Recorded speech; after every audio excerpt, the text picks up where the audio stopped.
Oui, bonjour tout le monde, Valérie Gauthier de l'Association forestière Côte-Nord.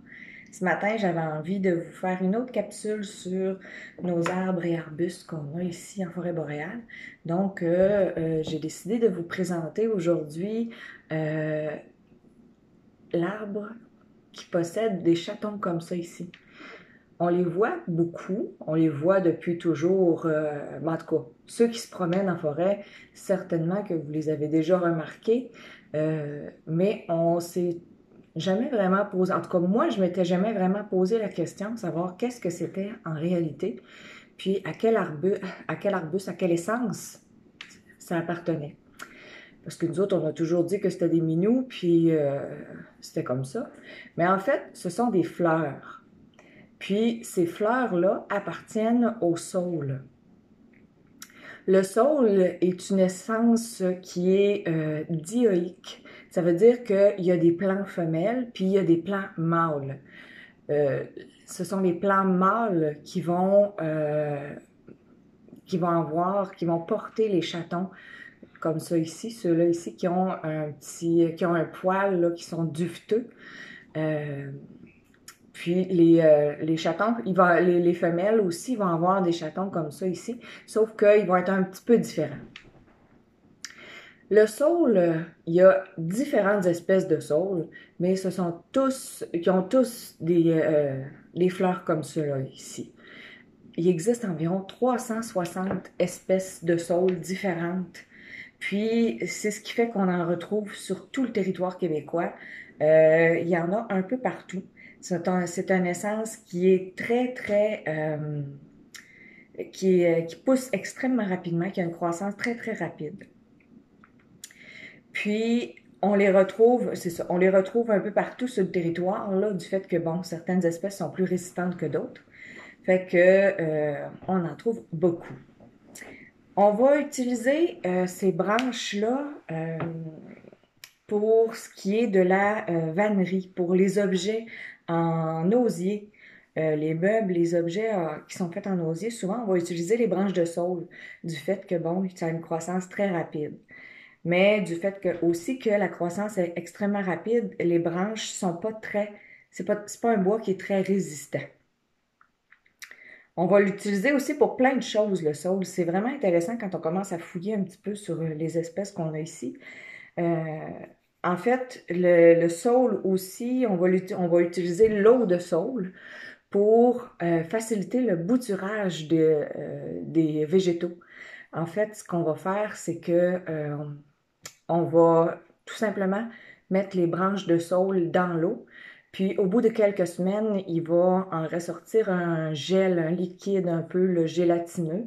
Puis ça va remplacer l'hormone de synthèse qu'on va utiliser dans le bouturage. Fait que là, on peut carrément utiliser ce gel-là à la place de l'hormone qu'on va acheter en centre jardin. Mais on peut aussi l'utiliser pour le fourrage des animaux. Ça va être une excellente source de vitamines pour les animaux. Les chèvres en particulier en raffolent. Euh, les feuilles du saule sont très riches en vitamine C. Bon, OK. C'est pas, point de vue culinaire, là, euh, ça a un goût très amer, c'est pas très bon, mais bon, en cas de survie, c'est bon à savoir que les feuilles du saule sont extrêmement riches en vitamine C. Chez l'humain, on va pouvoir aussi le consommer. Les jeunes pousses, on va pouvoir également les consommer en cas de survie parce que, bon, réellement, c'est pas très bon au goût, mais ça a quand même des propriétés intéressantes là, pour se nourrir dans des cas d'extrême nécessité, si on veut. Euh, une chose intéressante aussi avec le saule, c'est que on va pouvoir aussi utiliser sa fibre pour faire de la corde, puis également pour le papier. On va aussi l'utiliser pour en faire du fusain, du charbon. Euh, après ça, qu'est-ce que je voulais dire aussi? Ah oui, c'est vrai. Dans l'écorce de saule, il y a de l'acide Attendez un peu. Acétylacylique, oui. Bon, excusez, c'est dur à dire. Puis c'est en fait en quelque sorte l'ancêtre de l'aspirine. Parce que il y a le dérivé de la salicyline qui fait partie des composantes actives dans l'aspirine qu'on va retrouver dans l'écorce de saule.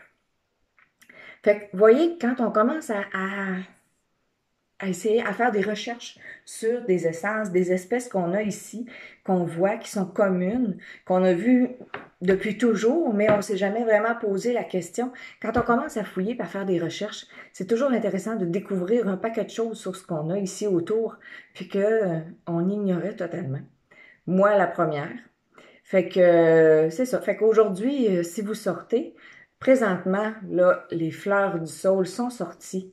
Puis, vous pourrez en savoir un peu plus quand vous allez rencontrer cet arbuste-là, pardon, la prochaine fois que vous irez vous promener en forêt. Donc, c'est ça pour moi aujourd'hui. Fait que, on se revoit éventuellement pour une autre capsule sur nos arbres et arbustes qu'on a ici en forêt boréale. Donc, je vous souhaite une bonne journée à tous et amusez-vous!